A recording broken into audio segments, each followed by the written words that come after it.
I am Vinnie Tortorich, folks. Your good intentions have been stolen, but don't worry. I'm here to help you get them back. You may be soft and succulent at the beginning of this process, but hang in there. Before long, you will be lean and mean, guaranteed. It's the Monday show. You know what that means. Every Monday, she comes in, and we love her for it. She's the woman that owns Eat Happy, the conglomerate, Eat Happy Kitchen. EatHappyKitchen.com. You could find her products in Kroger. Find her products. You walk into a store and say, hey, I want Eat Happy Kitchen products. If they don't have it, walk out. I'm talking about the beautiful Miss Anna Vocina. Yeah. We recommend boycotting all the stores that don't have Eat Happy Kitchen. Walmart, boycotted. Yeah, don't ever go there again.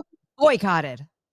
I love how people go, hey, man, this company did blah, blah. We're boycotting. Boycotting. You know what? Boycotts don't work that way. No, they don't. You know, when you call for a here's an interesting thing, Anna. Okay. Oh, by the way, we're talking about today, we're doing a deep dive on in-home and in-gym aerobic equipment today because people just don't understand how that all works. But before we get to that, correct. And let me just say, I want to acknowledge that we said we were going to do a body weight exercise 101. We are going to do that next week. That we got more excited about this topic. So deal with it. I got excited about this because we just talked about strength training we talked about being able to run a marathon, then we did strength training. And now I want to, they say you put a little meat in that sandwich, right? So we did a little of this, a little bit of that, a little bit of this. So we're going to do. And then you take away the bread. And then you eat the meat. Yeah, and then you eat it. Anna, you would be shocked at how, we're going to talk about it because I want to get back to boycotting for just a second. The number of times people just don't understand the correct way to use the equipment. As a matter of fact, I want to write down a note. That's why this is so fun to talk about. You were even bringing, I took notes on what you were saying before we went live, and I didn't even know a couple of things you were talking about. And I feel like I know my way around the cardio equipment at a gym, and I guess I don't now. I guess I don't. Yeah. All right. So I want to bring, I even wrote down another note about cardio equipment because this is very important, but just real quickly about boycotts. Here's how boycotts actually work.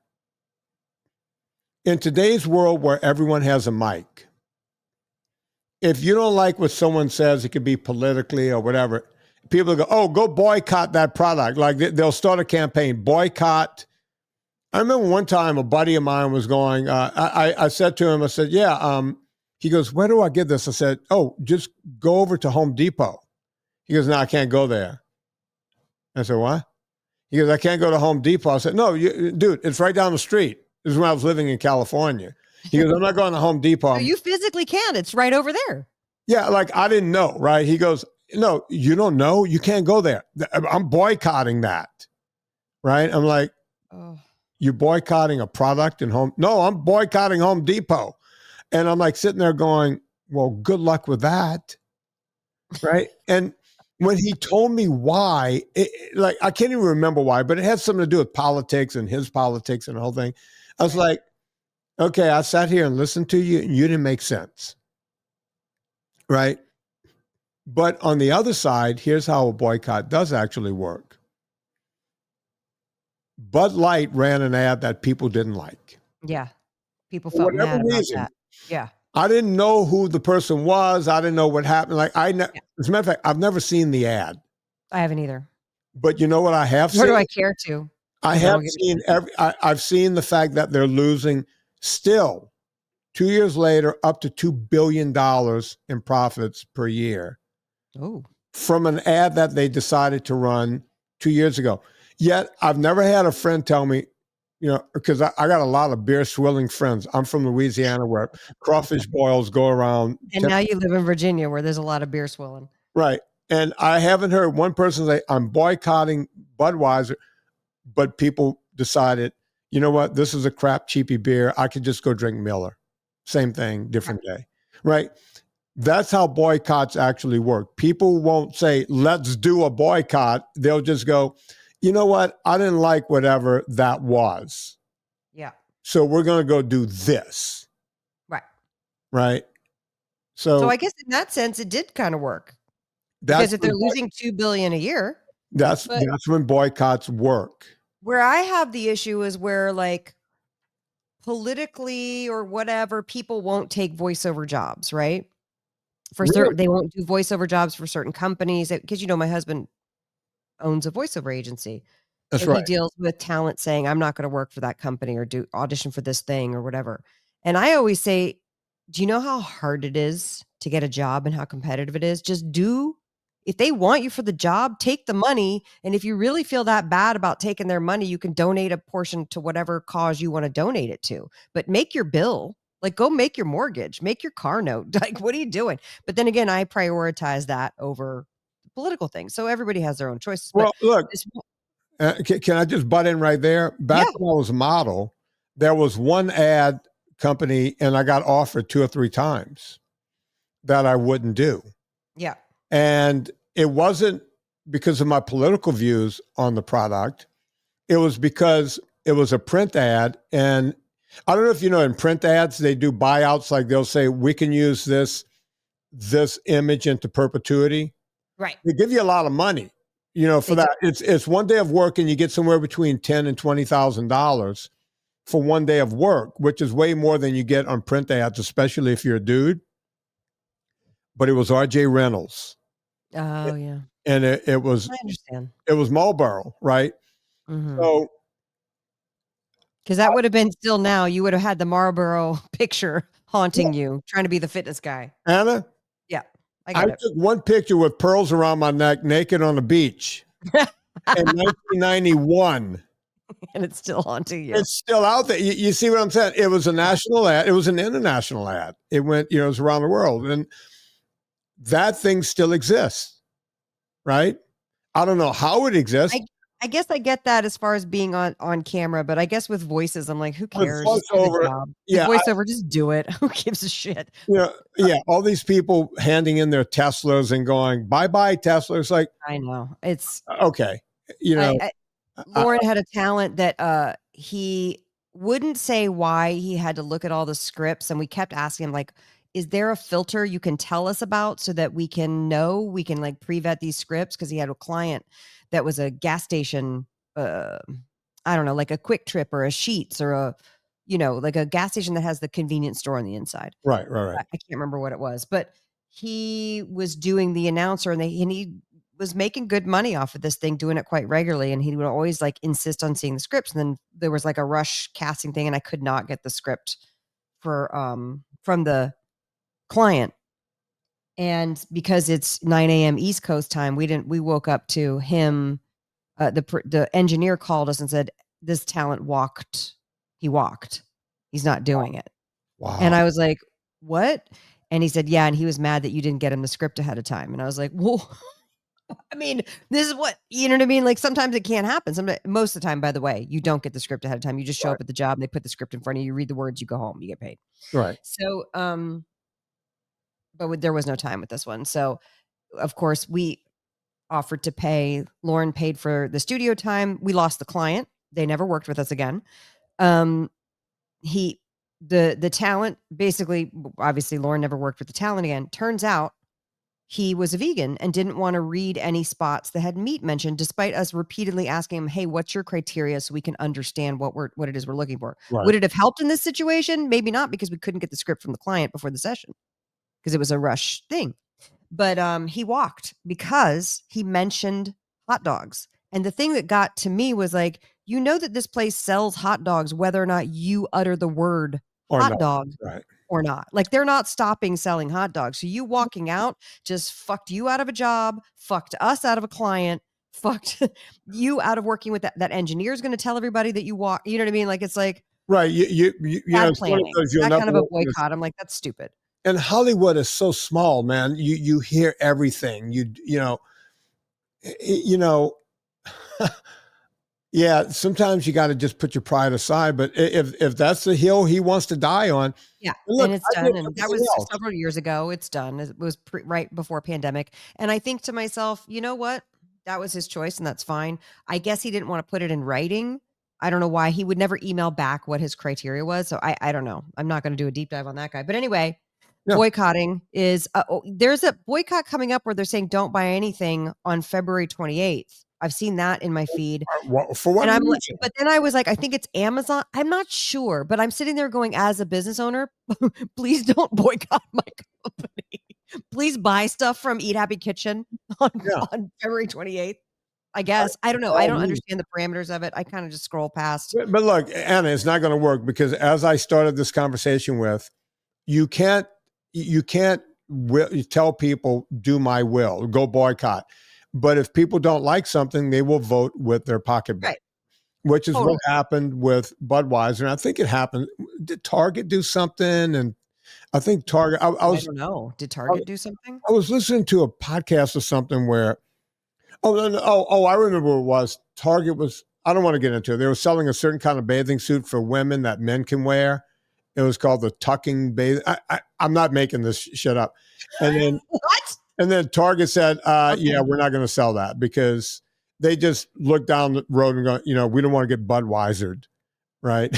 It's interesting. I feel like Target, Walmart, all these Amazon, all these places that carry all the things that people need to buy. Right. I find it's crazy to me that you don't need to buy Budweiser, but you need to buy other things that are carried at those kind of stores. But anyway, we're going to talk fitness equipment. And yes, we don't are. boycott this show because this show is full of information that you're going to want to hear. Anna, let's do Villa Capelli right now so that I could just go headlong and I don't have to be disturbed. Let's do it. Villa Capelli olive oil is the best olive oil on the planet. You will not have a better olive oil. Guess what I just did this weekend, Vinny? No, I wrote to Stephen Crutchfield and I said, what's Paul's recipe for the Villa Capelli olive oil martini? And he wrote back and I made it and it's delicious. He puts olive oil in a martini. Have you even heard of such a thing? I can see where it works because, a dirty martini is delicious. I mean, look, people go, you drink martinis? Yeah, once every 2 years. Like if I'm somewhere and there's a mixologist, meaning a bartender is going to actually make a drink. Right. And instead of the normal scotch you might have, I'll say, yeah, give me the dirty martini, right? Well, when you shake it with Villa Capelli, when you shake it with Villa Capelli, the oil gets emulsified, in the thing, and you kind of taste it on the palate, and then it pops up to the top of the drink and looks really pretty with these little oil puddles in the top of your drink. Yeah. It's really pretty, actually. So anyway, another application of Villa Capelli olive oil that I hadn't thought of, besides the oil parties and the dressings. Yeah. Villa Capelli olive oil is the best olive oil on the planet. And one of the things that you're going to notice when you taste it, it has a depth of flavor that if you've previously only had grocery store olive oil, you will be blown away. And it has a little peppery finish at the end. They'll pull you a pinch. That'll make you do that little cough. Yep. And those are the polyphenols, y'all. It's the good stuff. It's the good stuff. You want that. So go to villacapelli.com, use the discount code Vinnie, Vinnie. You'll get 10% off your olive oil. And you can also get the little small bottles. You can get the big 3-liter tins. We recommend getting your cart size around $140 to $145. So then when you use the discount code Vinnie, Vinnie for 10% off your order, you will still qualify for free shipping, which you're going to need because it's expensive to mail a heavy ass tin of olive oil. So if you want a nice puddle of olive oil on your martini, go get Villa Capelli, promo code Vinnie. Anna, speaking of too much good stuff, do you guys represent that guy, the AM/PM? Too much good stuff. No. I wish. Yeah, that guy's making bank, right? You know who Lauren does represent is the voice. Isaac Hayes, who sounds just like his dad, Isaac Hayes. Yeah, that guy? Yeah. His voice. Holy crap. You guys also represent someone who never takes a gig, who never goes for an audition. My wife. We're trying to get her. I'm always trying to get her. I love her voice. She is so persnickety, man. I'm so sorry. And I don't blame you guys for never. She would be furious with you that you brought this up on the air. Who, him or her? Her. She doesn't want you talking about her like that on the air. What does she care? She doesn't care. She's not going to listen. She sends me down to my basement and tell me, get on that mic and start speaking. Food doesn't. Yeah, exactly. Hey, by the way, thank you for your second investment in the company. Today's the deadline, by the way. If you're hearing this on Monday, the 24th, today is the deadline. Wait, they have today. Today. Yeah. By midnight. Yeah. Anna, why not make a second investment? I sat around, thought about it for a second, and I said to myself, if this pops, you always hear about people saying, how did that guy get rich? Like people who are unassuming, and then you find out that they got rich, and they were early on in a thing. Yeah, like nowadays it's, people do these Bitcoin things and all that. Okay. Forget about Bitcoin. Back before Bitcoin, how did that guy get rich? You ever hear of a little company called Chevron? They always say, they always put it like, I was early on in Uber, and you're like, damn it, how do I have access to things like that? This is how. I know a guy that, I'm not making this up, I'm going to give you an actual one. It's like, I know a guy that's quietly a gazillionaire. You know how everyone else is billionaire with a B? He's one of those guys. Yeah. Yeah. You know how he got his billions? You ever hear of a little company called Amazon? Oh, I'm not making that up. I believe it. He got rich on Amazon. He was he worked there and an early investor, and just put in a little seed money. Yeah. And if you go, well, wait. And didn't panic and sell it in 2002 like everybody else did, like I did. Right. And you know who didn't sell it in 2002? That guy. This guy. Yeah. Mm-hmm. I think by this guy, you don't mean you mean the guy you're referring to. I'm talking about me. No, I didn't have it early on. I bought it when it was kind of expensive, but now the shares are worth like a gazillion. So I did the math. My $1,200 of shares would be like $100,000 now. All right. So let me give you I'm dumb, folks. If you're sitting there going, okay, Anna Vocino will never become Jeff Bezos, I would tend to agree with you for one reason. There's never going to be anything like Jeff Bezos. No. Right. And what he was. I don't want to be Jeff Bezos. That sounds like a very stressful. Let me give you an idea of what this can become. If I would have told you back in 2012, when we started this podcast, go invest in my buddy, Mark Sisson. Right. Okay. Mark I think he sold the initial company for $200 million. I thought it was 300 million. Okay. So I thought it was reported as 200 million, but okay, let's call it 200 million. If you had put a couple of bucks in that, you would be sitting pretty right now. So yeah, we're not looking for Anna to become Jeff Bezos. Right. But if she hits anywhere close to Mark Sisson, and that's what I'm counting on. Right. I'm counting on Anna getting. That's what I'm counting on too. That's why I'm working on this. And selling the company. And guess what? Guess who's going to be sitting pretty? Right? Me. This guy. Because this guy. Look, I got in on Amazon late. You know the stock I got in fairly early on? And I think you know this about me. Yes. Is the iPhone one. I was like, everybody seems to be staring at this product. I need to go buy it. When I saw people risking their lives walking across the street with a phone in their hand, I went and bought $6,000 worth of that stock for the iPhone. Just Apple in general, the Apple stock. And then every month I bought another couple of Apple stocks with whatever money I had left over. Apple is my retirement. Great. That's incredible. I'm just going to tell you, all you have to do is look around, folks, and see what people are doing. The aforementioned, I see everybody walking into Home Depot. What do you think I do? I go home. And by the way, you go, oh, you have a stockbroker? Yeah, I do have a stockbroker. I have money manager people. That's how you end up keeping your money, is by having people manage your money. Get a fiduciary manager, guys. Don't get somebody who takes commission on everything. Fiduciary money managers. Yeah. And by the way, these people are out there. Anna and I are not people that ever amassed millions of dollars in our lives. Yet we both do quite well because we hire the right people. People spend more time looking for a car than they do shopping for money managers, right? They'll spend months and months and months. This car's got this horsepower, it's got those brakes, it's got this, that, and the other thing. Guess what you're buying? A depreciating asset.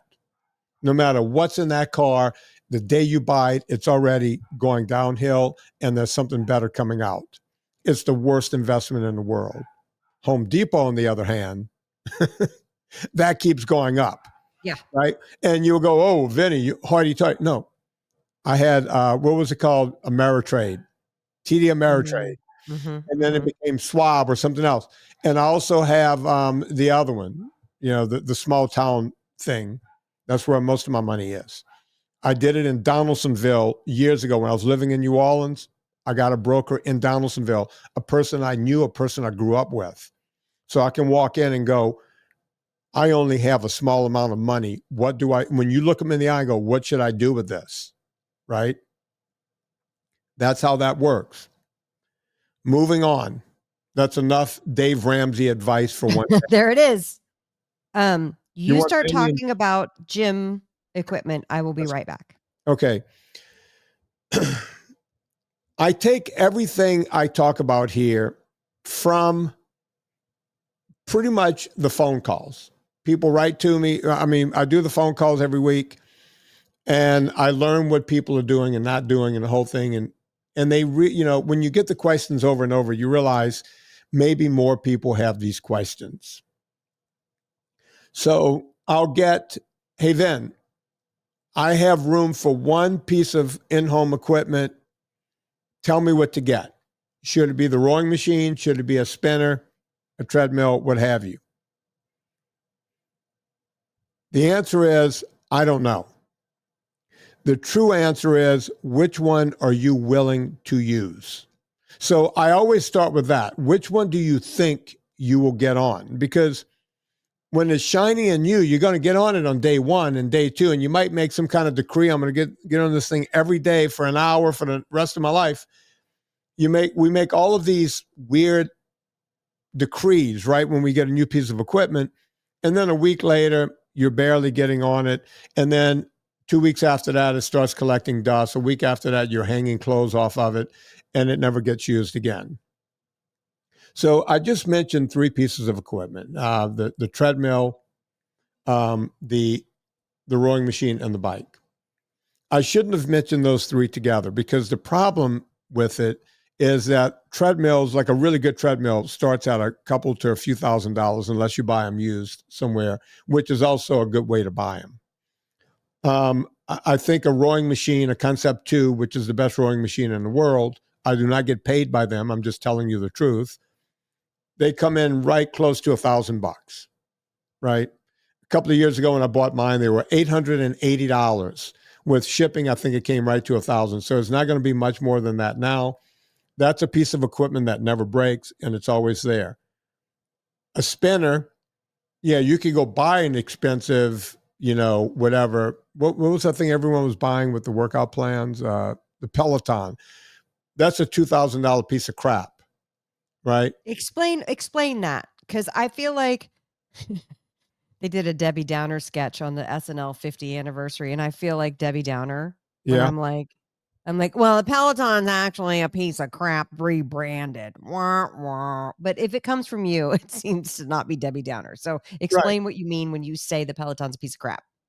Okay, so Peloton was a marketing masterpiece. I think the way it works, and I could be wrong, they built this thing and it came with, hey, you get these programs and these people to come on and motivate you. It's right up there on the screen and the whole thing.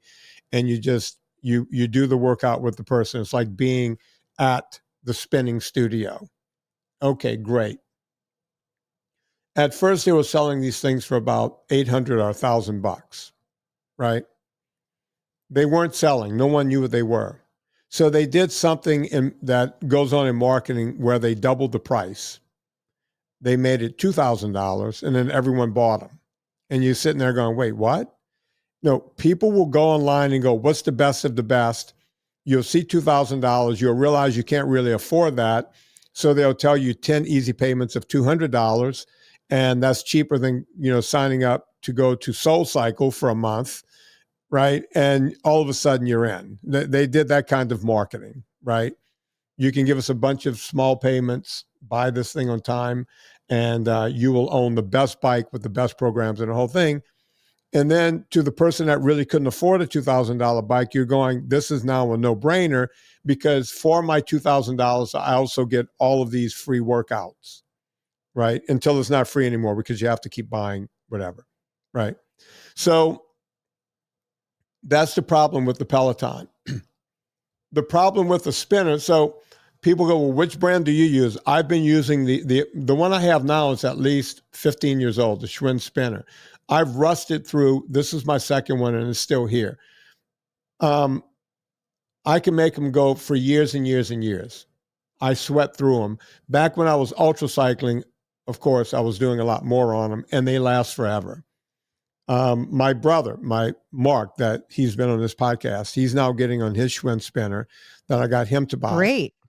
And I look up the price. There's like 3 versions of it. You could get like the $400 version, the $500 version, and the $600 version of the Schwinn. If I go to Schwinn Fitness. Yeah, look up spinner. I want the price of them, so I'm not lying to people.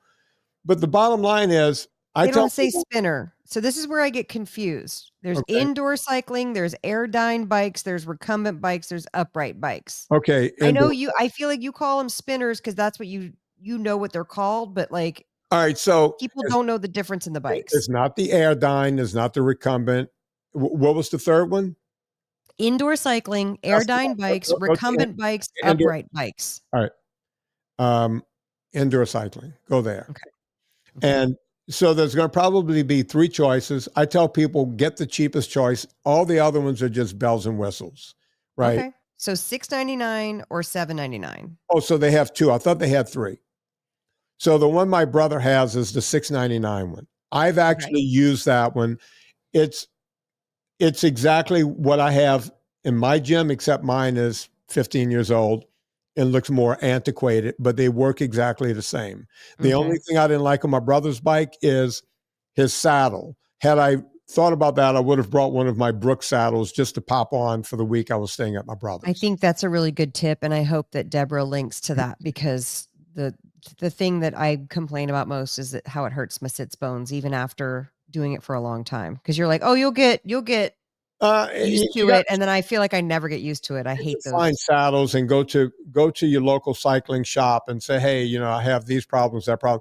Maybe they can help you out there. Otherwise, you'll be shipping stuff back and forth to Amazon until you get the right one.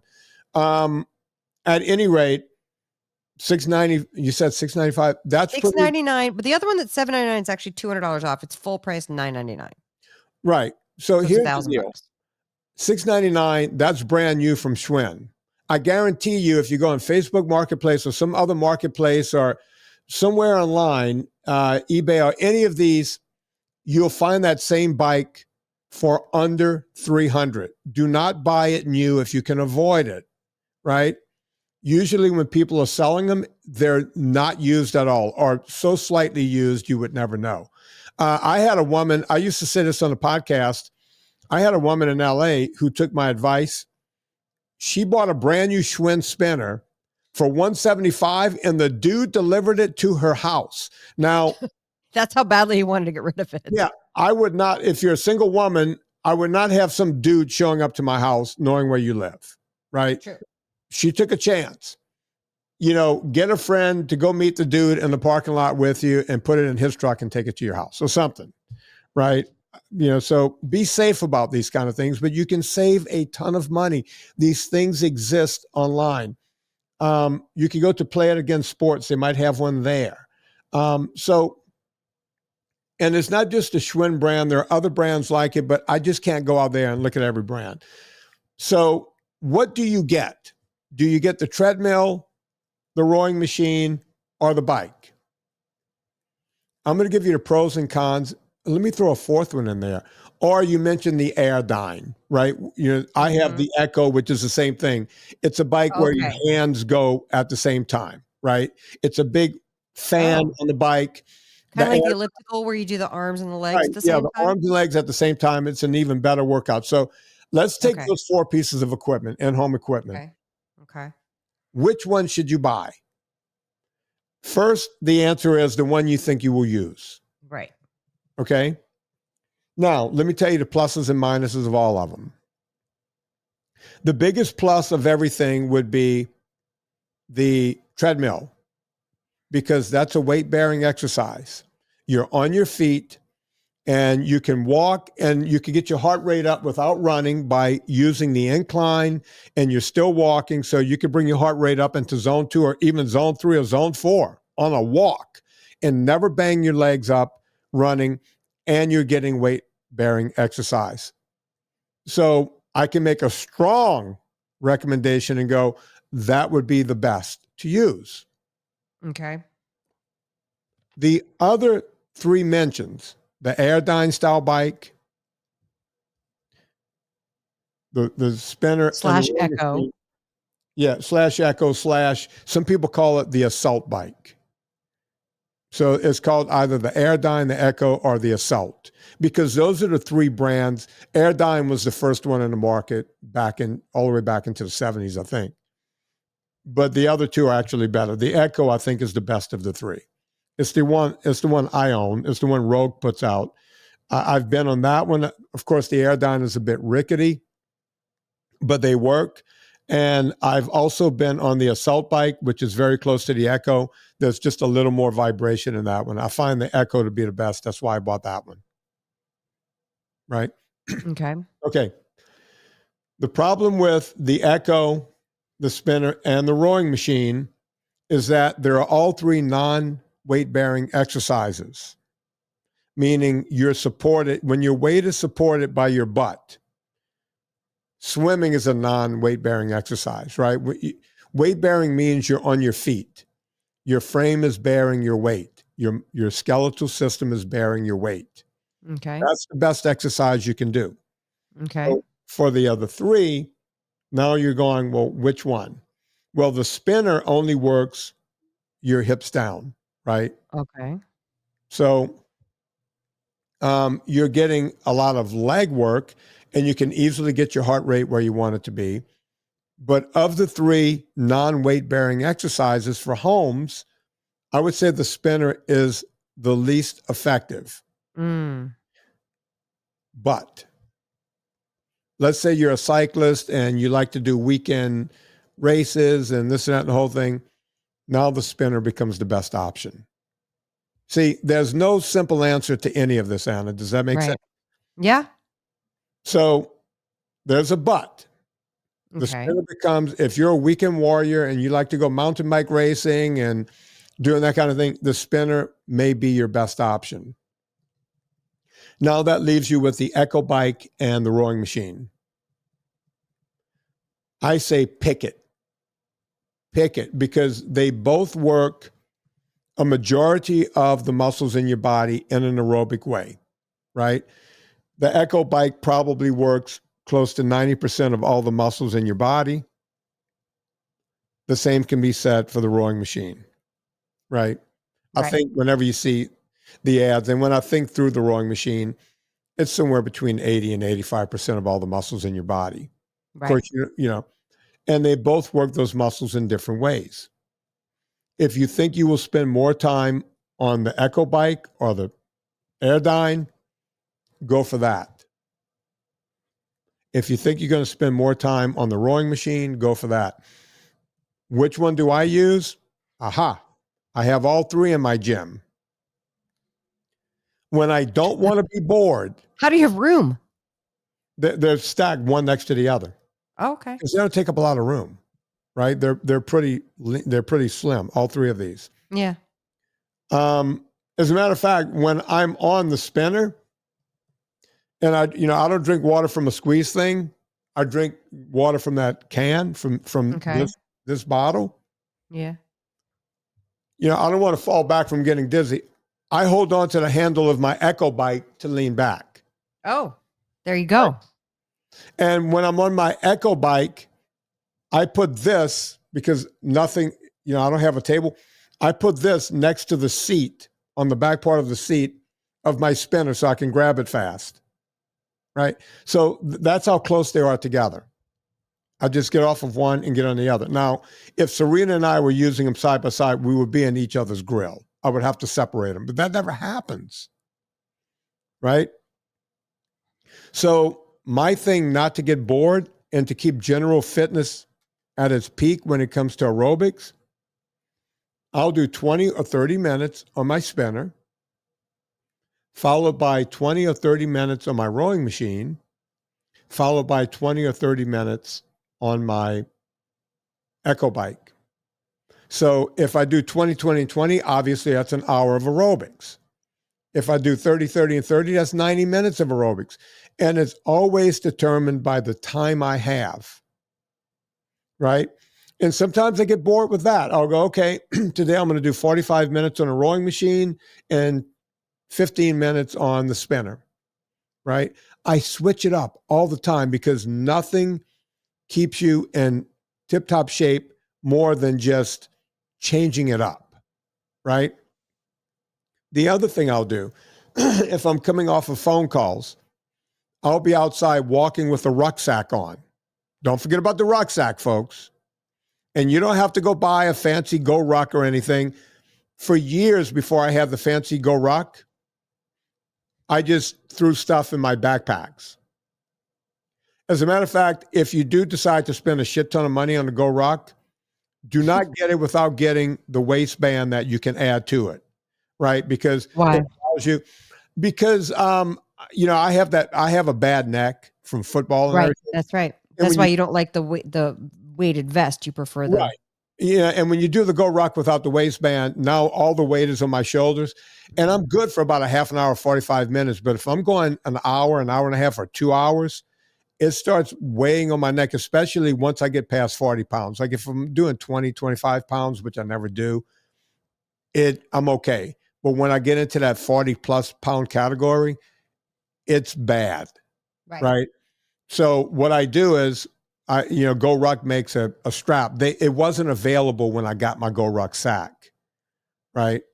So what I did was I went back to my regular backpacks that had the waistbands on them until Go Ruck got more of these waistbands in stock. I attached one to my Go Rucksack.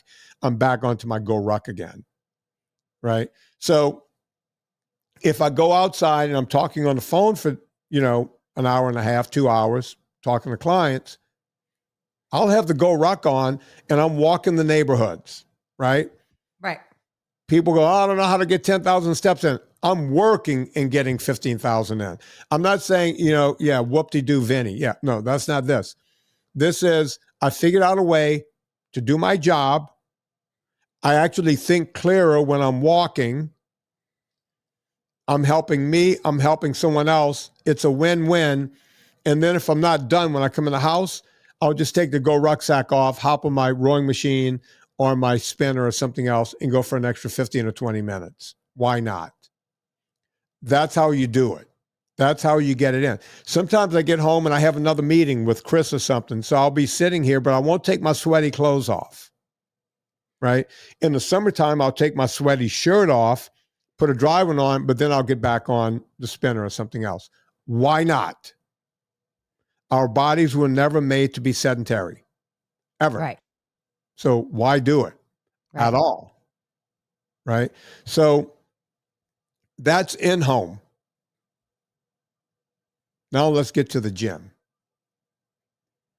The biggest problem in the gym is when it comes to aerobics, a lot of times people go, what do I do? What's better, the stair machine or the elliptical?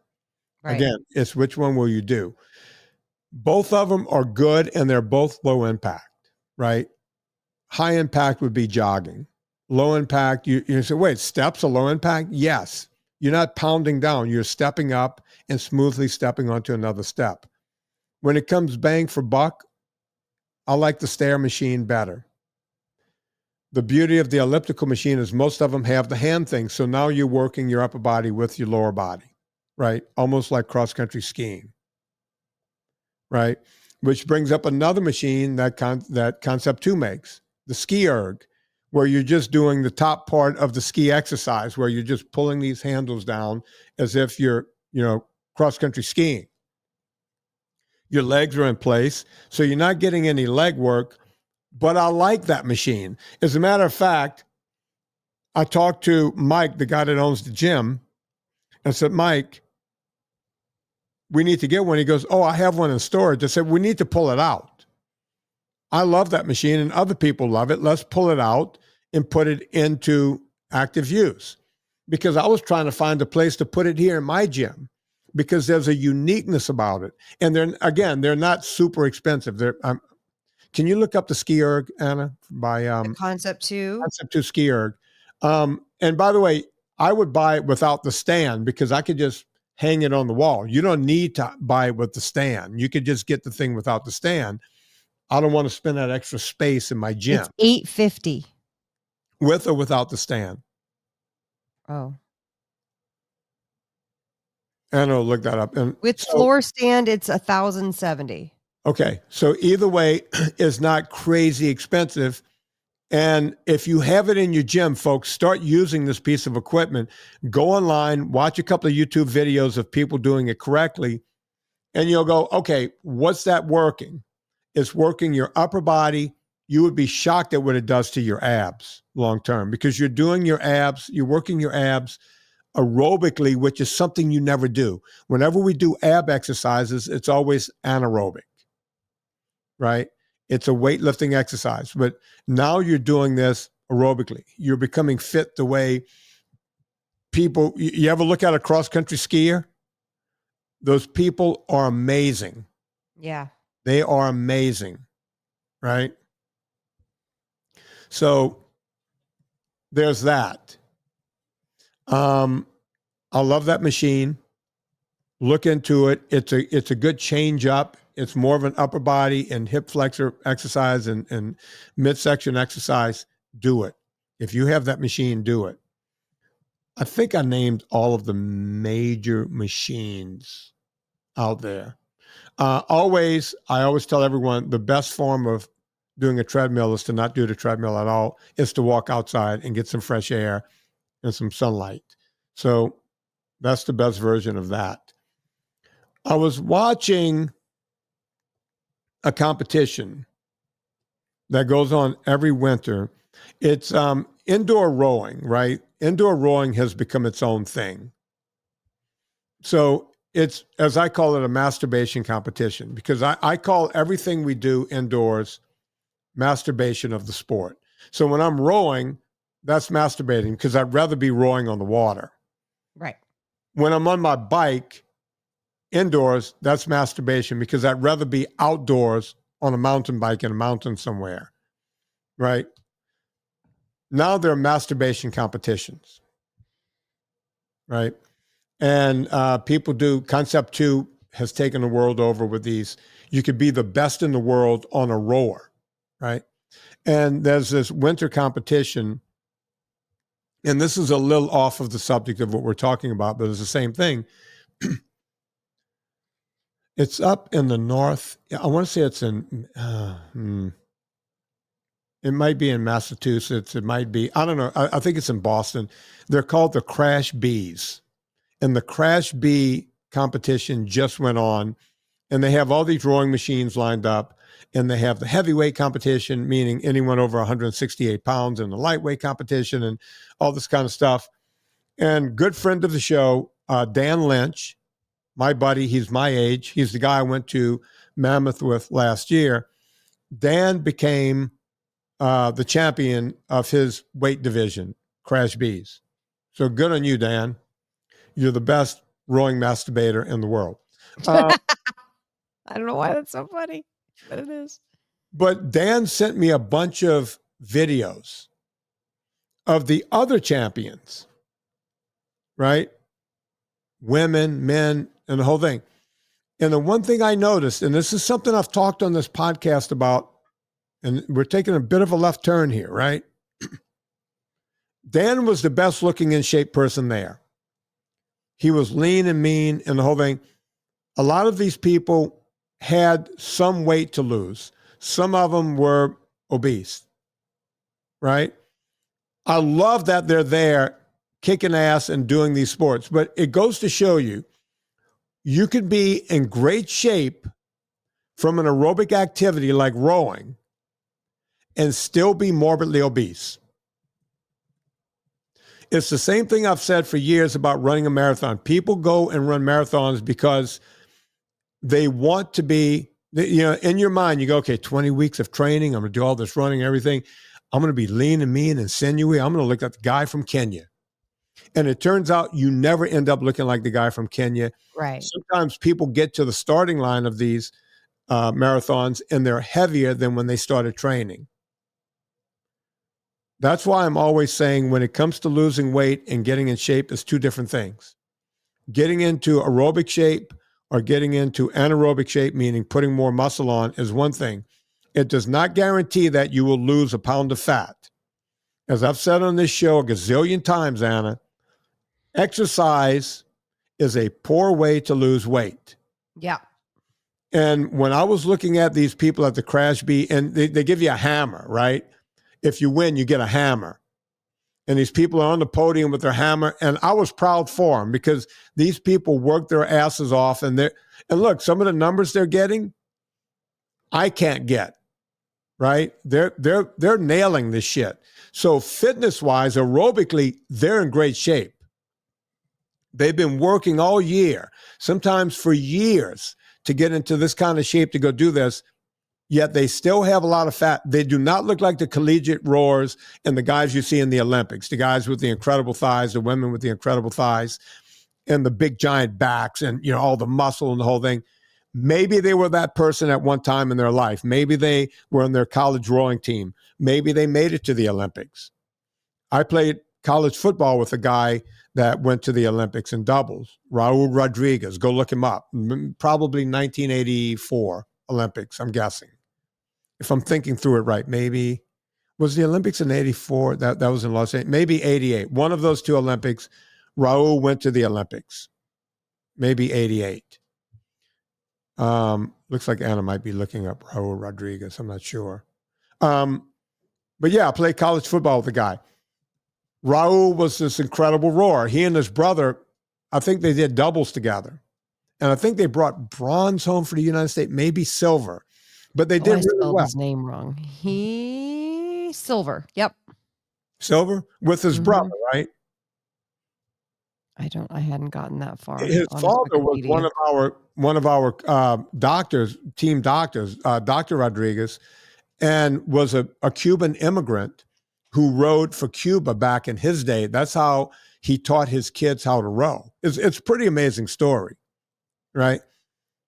But you look at these people now, and they're getting on these rowing machines and coming up with numbers I couldn't dream of unless I really got into, that kind of shape to go do one of these Crash Bee deals, right? Yet they still have weight to lose. The point I'm making is if you think you're going to exercise fat off, think again. As I say every time I walk on stage, it's the worst way to try to lose weight.